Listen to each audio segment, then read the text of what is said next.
I'm Autumn and this is my pet Sushi. Hello there! Today we're gonna be making an amazing experiment. Let's go to Elephant Toothpaste experiment. Elephant toothpaste? We're gonna be making a toothpaste for elephant? I didn't even know that elephants can brush their teeth. Nah, you silly. We're not gonna be creating a toothpaste for elephant.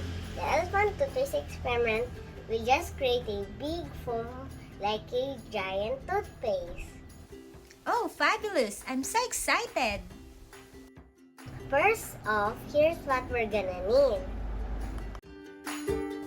A clean water bottle, hydrogen peroxide liquid, food coloring, dry yeast, dishwashing liquid, warm water, small cup, funnel. Okay, so are you ready? Let's get started, shall we?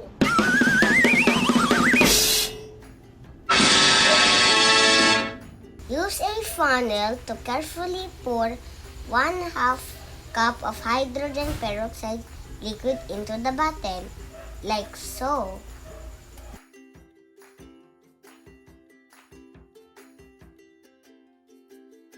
Add drops of food coloring into the bottle. For this one, I chose blue.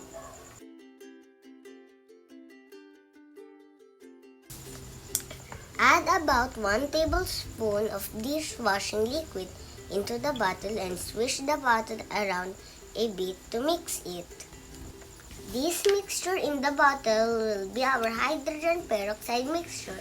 Let's set this aside for a bit. Next, in a separate cup, combine warm water and yeast. Mix for about 30 seconds. It should be like a melted ice cream. Add a bit more warm water if needed. This will be our yeast mixture. Hey Sushi, what do you think will happen if the yeast mixture is added to the hydrogen peroxide mixture? Let me guess. A magic? Okay then, let the magic begin in 3, 2, 1, voila!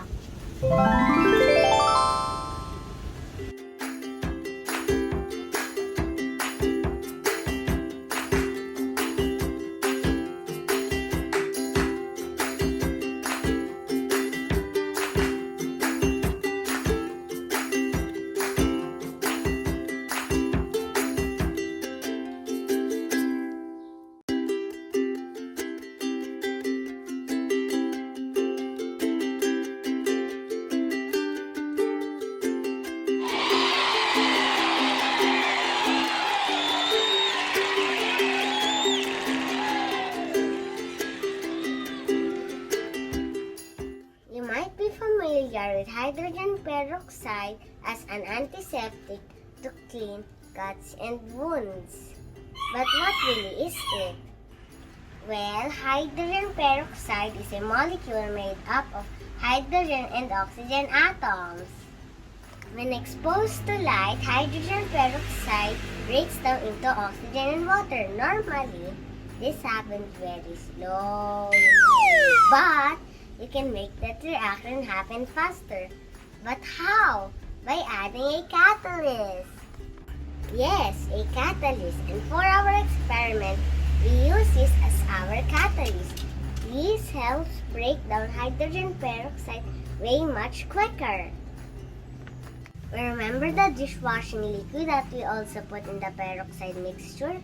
Well, the dishwashing liquid traps the oxygen, trying to escape from the water as tiny bubbles.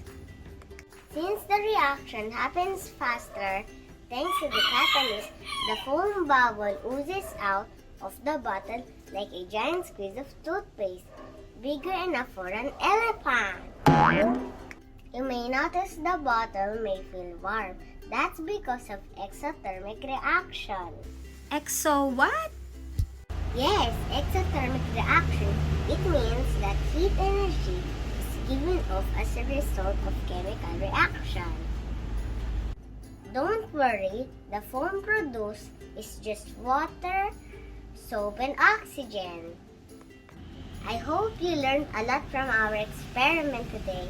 So off we go to our next task to clean the mess. See you next time!